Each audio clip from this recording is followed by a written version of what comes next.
Olá, bem-vindos a mais uma viagem na história. E a nossa viagem hoje é na companhia de um autêntico caçador de relíquias de guerra.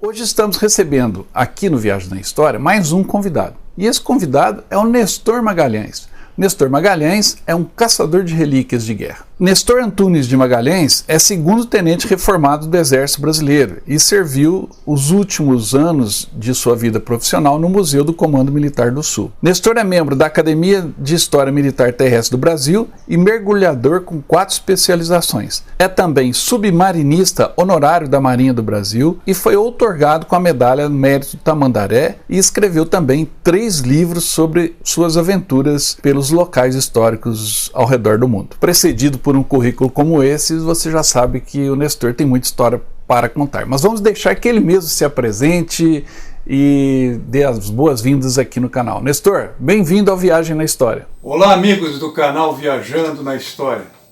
O meu nome é Nestor Magalhães, eu sou segundo tenente R1 do Exército Brasileiro, instituição poderosa e primorosa na qual eu fiz parte durante 37 anos. Sou também pesquisador de História Militar do século XX, desde que aprendi a ler e a escrever. E ainda, posso acrescentar, mergulhador desportivo de nível intermediário. Moro em Porto Alegre, Rio Grande do Sul. Nestor, como que começou o seu interesse pela história? Mais especificamente, o seu interesse em mergulhar na história? O meu interesse pela aventura, pelo mar e pelo mergulho, eu acredito que começou muitos anos atrás. Havia na televisão 2 séries interessantes. A primeira delas era Aventura Submarina. Era um filme preto e branco no qual o herói principal, o mergulhador Mike Nelson, enfrentava os mais perversos bandidos. Mike Nelson tinha uma embarcação chamada Argonauta e fazia dupla com ele bastante eficiente. Nelson era econômico nas palavras, porém perdulário em socos, voadoras e pontapés. Foram cerca de 155 episódios gravados, muitos deles até em piscina. Foram ao ar na televisão de 1958 a 1961. Eu tinha 9 aninhos, né? E eu adorava, não perdia uma. Depois, alguns anos depois, apareceu o Capitão Planeta, o velho e bom Cousteau. E aí nós temos uma nova série, só que a cores, de 1968 a 76, chamada O Mundo Submarino de Jacques Cousteau. Isso foi muito importante. Eu me lembro que num desses programas eu ouvi pela primeira vez a palavra Truc Lagoon, pois Cousteau fez 380 mergulhos e explorou 30 naufrágios nesse local que é a Disneylândia dos mergulhadores atualmente. Do encantamento à prática vão se passar muitos anos. Quando eu fui matriculado por 2 colegas do Exército, matriculado à força, na saudosa Escola de Mergulho Dirceu Silva, um curso básico de mergulho. Eu não queria porque eu não sabia nadar. Não que seja um pré-requisito fundamental saber ou não saber nadar. O problema é que a pessoa que não sabe nadar tem um medo natural da água. Então tudo fica mais difícil. Pois contra tudo e contra todos, eu consegui sair mergulhador e me aperfeiçoei. E depois dessa influência toda, ninguém mais te segurou, né, Nestor? Mas fala aí pra gente, quais os locais que você visitou que mais te impressionaram? Aqueles lugares históricos mais marcantes, tanto na água quanto na terra? Lugares interessantes, sim, tenho centenas, eu tive que fazer até uma cola para poder relacionar eles. Mas vamos botar em 2 grandes grupos, os grupos seco e o grupo molhado. No seco, o mais importante foi a marcha através da selva fechada de Bougainville até o lugar onde tinha os destroços do bombardeiro Beth do almirante Yamamoto. Foi uma atividade bastante trabalhosa, nos consumiu muito tempo, muito suor, muita preocupação, muito desconforto. Mas nós conseguimos chegar até o local e encontramos o bombardeiro no meio da selva, né, todo furado, todo rasgado, mas ainda em boas condições para ser aproveitado no restauro.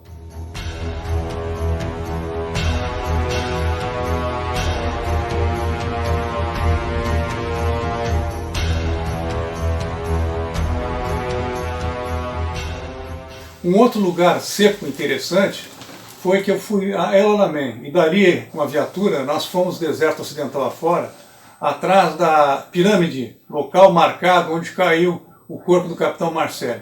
2 horas de deserto, com perigo de minas, né? O Egito tem muitas minas ainda enterradas. Nós conseguimos chegar até essa pirâmide, né?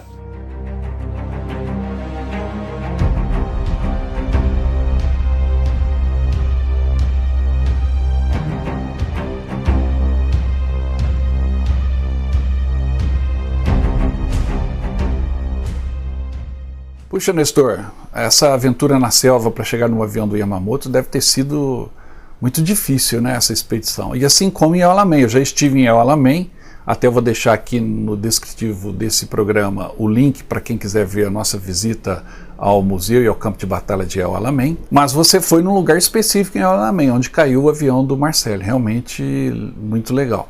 Próxima vez que eu for a Alamein, eu quero ir lá também. Mas e os locais molhados, que é a sua especialidade? Quais os seus mergulhos favoritos? Tem vários mergulhos interessantes.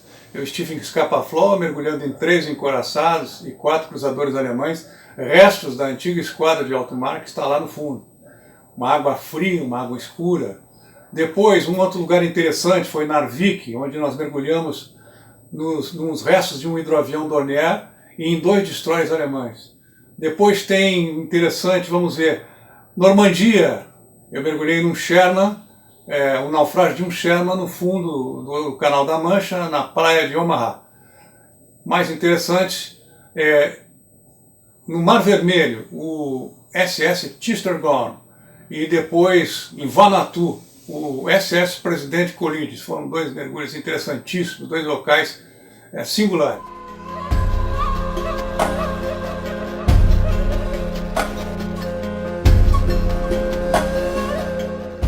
Nestor, vendo você falar, vem aquele pensamento, né? Puxa, isso aí daria um livro. Você já escreveu algum livro sobre suas aventuras? Sim, foi registrado tudo em livros. O primeiro deles foi lançado em 2010. É o U-Boats Mergulhando na História. Esse livro tem como tema as operações de combate dos U-Boats, os submarinos alemães, durante a Batalha do Atlântico. Esse livro foi um sucesso e ele está atualmente esgotado em 3 edições. O segundo livro, lançado em 2015, é Die Truck an Narvik. Esse livro trata sobre mergulhos em naufrágio, história militar, enfim. Mas um bom pedaço dele, um bom número de páginas, trata sobre truque. E aí que está a importância desse livro aqui. Esse também está esgotado. Por fim, o nosso terceiro livro, ele foi lançado em 2018 e trata de Guadalcanal a Creta. Vamos dizer assim, a grande singularidade desse livro é que ele tem mais de 500 fotografias. Esse livro ainda nós temos em estoque para venda por reembolso postal.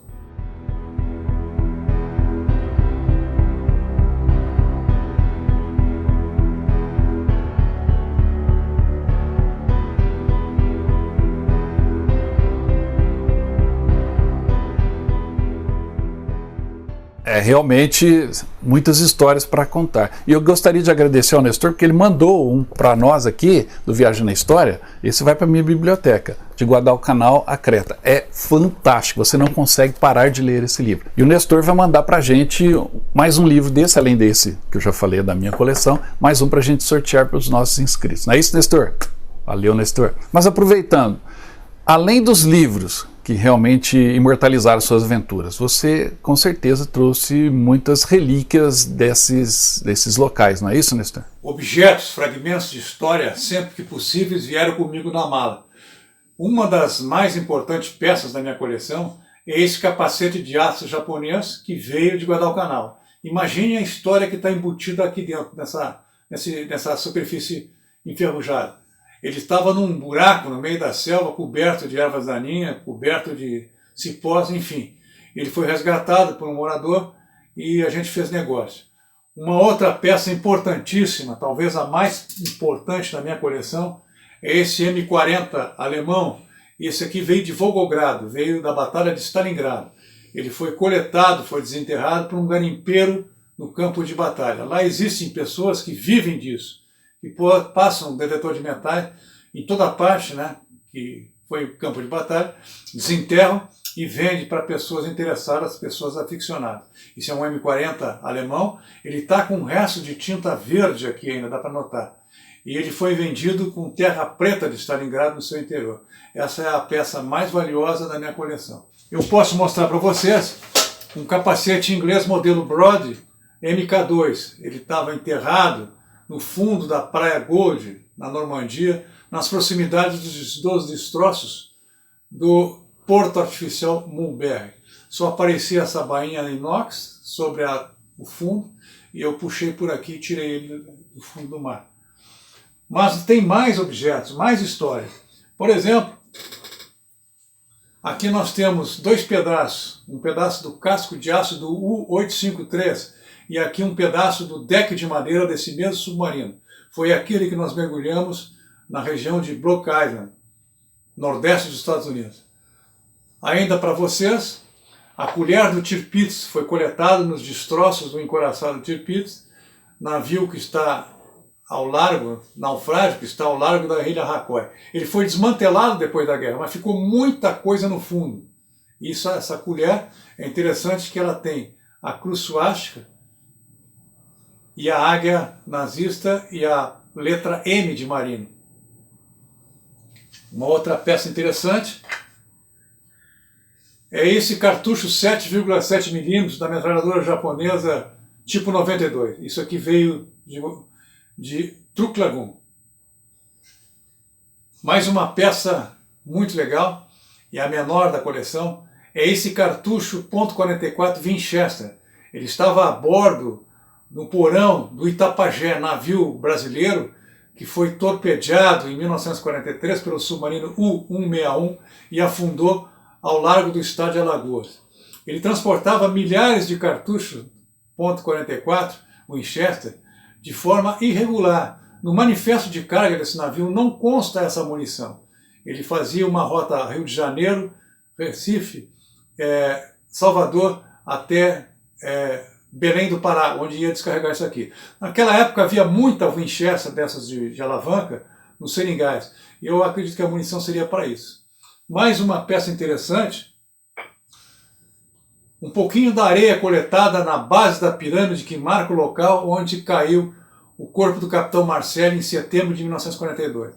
Realmente algo bastante significativo, uma areia fina, uma areia colorida, uma areia que tem um alto grau de historicidade.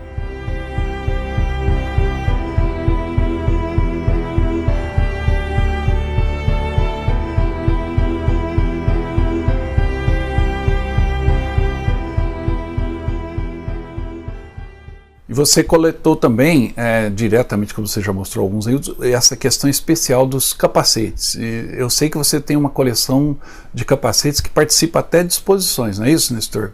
Quantos capacetes você tem na sua coleção? A coleção Capacetes de Combate, ela parou em 40 peças. Não vai mais adiante porque não tem mais espaço.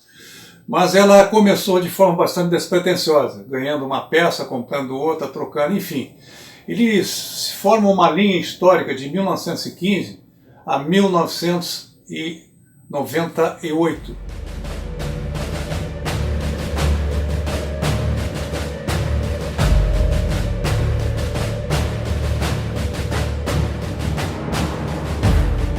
A peça mais antiga da coleção é esse capacete de aço Adrian, projetado e introduzido no exército francês pelo general Adrian. Adrian observou que muitos soldados tinham ferimentos graves na cabeça por projéteis de baixa velocidade e podiam ser detidos por uma blindagem leve. Então, a partir de 1915, esse capacete foi adotado pelo exército francês na Primeira Guerra Mundial. Ele é o primeiro de uma linha histórica que vai culminar nesse americano conhecido como Fritz, ou capacete de Kevlar. Esse modelo aqui foi utilizado na invasão do Panamá em 1989. E é o outro extremo da linha histórica de capacetes. Nestor, você está de parabéns, porque eu acho que é isso que é importante. Não adianta você colecionar e deixar guardado, né? Você leva para exposições, e principalmente para crianças, para adolescentes terem um contato com peças genuínas da história. Parabéns mais uma vez, Nestor, você é um exemplo para nós. Mas voltando a falar dos mergulhos nos naufrágios, isso é muito perigoso, não é não, Nestor? Você já passou algum aperto aí nesses mergulhos? O mergulho não é uma atividade perigosa. Há uma série de regras que devem ser observadas, regras que se aprende muito no básico e se utiliza durante a atividade corriqueira. Eu nunca passei perigo algum, eu passei desconforto. Um deles foi mergulhar no submarino alemão U-171. Esse submarino, um tipo 9, ele voltava de uma patrulha de combate do Caribe. E ao se aproximar da sua base em Lorient, ele bateu numa mina, explodiu e afundou. Nos anos 80, ele foi utilizado como meio auxiliar de instrução por mergulhadores da Marinha Francesa. E ele foi explodido. Só que a explosão cortou exatamente a linha entre a sala de controle e o restante do submarino. Ficou uma escotilha grande, aberta, redonda, provocando. E eu estava naquela época com uma obsessão de conseguir um binóculo ou um sextante de um submarino alemão. E eu entrei dentro dessa sala de controle, está muito fácil pela abertura, e encontrei uma caixa de madeira apodrecida. Ó, está aí o meu sextante, ou está aí o meu binóculo do capitão. Eu puxei a caixa e no mesmo instante levantou uma nuvem de sedimentos que obscureceu toda a sala de controle. E por segundos eu fiquei sem ver a saída. Mas foi muito rápido. Uma outra situação de desconforto foi um mergulho em um navio japonês no fundo de Coron, nas Filipinas. Esse navio tinha sido rapinado, isso é, piratas do pós-guerra roubaram o hélice e o eixo do hélice. E ficou aquele buraco do eixo. E o guia inventou de penetrar por ali para atingir a Casa das Máquinas. Sinceramente, foi uma sensação muito ruim, né? O guia na frente, eu logo atrás dele, e mais atrás um outro mergulhador americano, um tanto rechonchudo. Nós fomos por dentro desse túnel, né, apertado, e desembocamos na Casa das Máquinas. Uma operação bastante desconfortável, para não dizer que eu senti medo. Nestor, você deve estar meio ansioso aí com essa pandemia, né? Qual que seria a sua próxima expedição planejada e como que ficam os seus planos? Planejar é fácil. Sim, eu tenho novas expedições que trariam material para um livro novo, um quarto livro. Eu tinha vontade de mergulhar em Saipan. Eu tinha planejado mergulhar num submarino italiano que está afundado ao norte de Israel. Também tem um lago na Noruega que abriga um trimotor Junkers 52 no seu fundo. E ainda em Corfu, uma ilha grega, há um avião alemão nas suas profundezas. Mas esse problema de pandemia estragou tudo, né? Eu acho que nós perdemos o ano passado, devemos perder esse ano, e é uma questão de tempo. Nestor, e uma passagem muito interessante que você ainda não comentou aqui no programa. Conta aí para nós. Bem, amigos, deu para perceber que eu também sou plástico modelista. E tem uma historinha que envolve isso aí.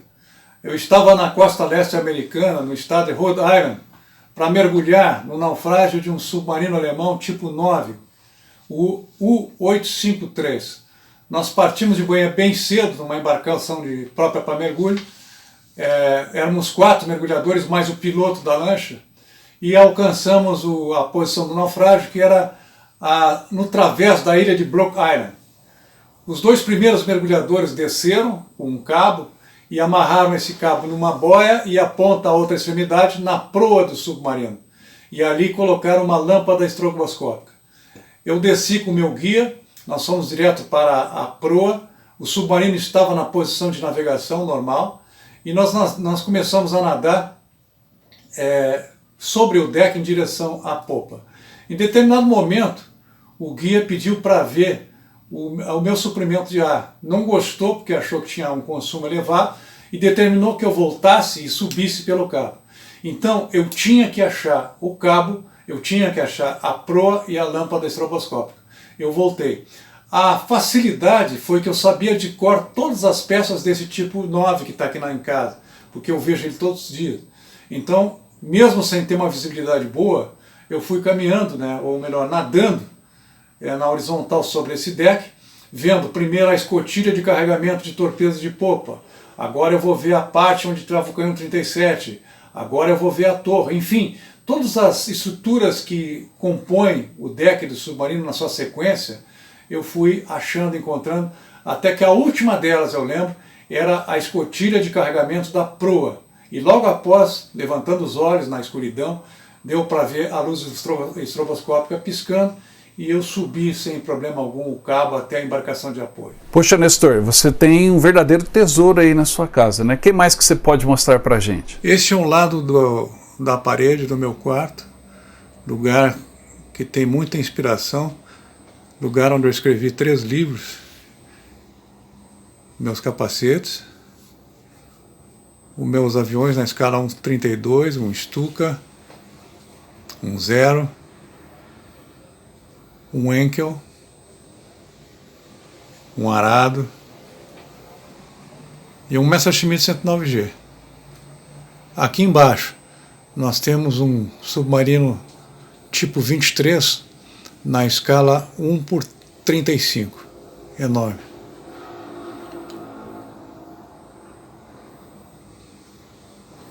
E aqui embaixo a minha divisão Panzer, são blindados na escala também 1:35, são 55 modelos, pintados, montados. Acima o meu Enkel 111, meu Messerschmitt 110 e uma Schnellboot, podendo passar por uma pintura a óleo que aparece o Graf Spee dando uma bordada com a sua artilharia de popa. A outra parede, na qual nós temos o bombardeiro do Almirante Yamamoto, o simulacro de uma granada M24. Aqui é interessante, aqui tem um pedaço do submarino O-853, um pedaço do deck de madeira e um pedaço do casco de aço. O meu Messerschmitt 109F, o meu Junker 88, em cima o Messerschmitt 110, caça noturno, e na sua asa direita está a assinatura do as da Luftwaffe, caçador noturno, o Major Dreves. O meu Dornier 17, embaixo um U-Boat na escala 1:72, é o U-69, diplomas, fotografias, um cartucho 7mm, 7,7 japonês trazido de Truk Lagoon. Aqui na escotilha do submarino japonês afundado em Truk, o I-169. Aqui é sobre o naufrágio de um torpedeiro Kate. Passamos para o outro lado da parede, onde nós vemos o submarino do Erik Top, o U-552, um Focke-Wulf na escala 1:32, um Fokker vermelho da Primeira Guerra Mundial. Aqui nós temos um tipo 23, mas numa escala pequena. Aqui nós temos um tipo 9, o U-1105. Esse submarino está afundado no rio Potomac, nos Estados Unidos. Ele tem uma tecnologia stealth, ele é coberto por uma camada de borracha destinada a desviar, absorver, defletir as ondas de radar e sonar. Uma tecnologia stealth naquela época. Aqui o Príncipe Eugênio, aqui cruzadores e encoraçados que eu mergulhei em Scapa Flow. Lá em cima o Prince Eugen e uma pintura de óleo sobre tela de um submarino subindo à superfície após torpedear um cargueiro. Uma peça rara, um sextante com mais de um século.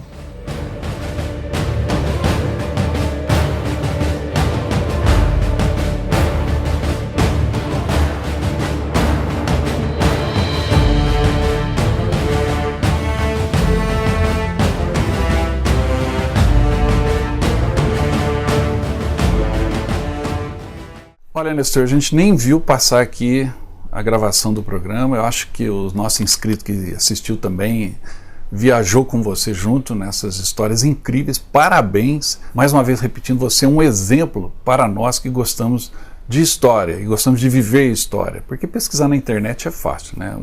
O legal é ir no local, vivenciar, conversar com as pessoas, e nisso aí você é o nosso mestre, o nosso exemplo, tá bom, Nestor? Todos nós turistas de guerras queremos ser como você. muito obrigado pela sua participação aqui no canal. Espero que você possa voltar logo e você honra o nosso lema: conhecer e conquistar. Bem, amigos, obrigado pela paciência e aqui segue meu até breve, conhecer e conquistar. Nestor, foi um grande prazer te receber aqui. Obrigado mais uma vez e espero você mais vezes aqui no canal, tá bom? E para você que gostou desse programa, deixa o like, comenta aí as suas impressões e principalmente se inscreva no canal para que a gente possa continuar viajando na história. Até mais!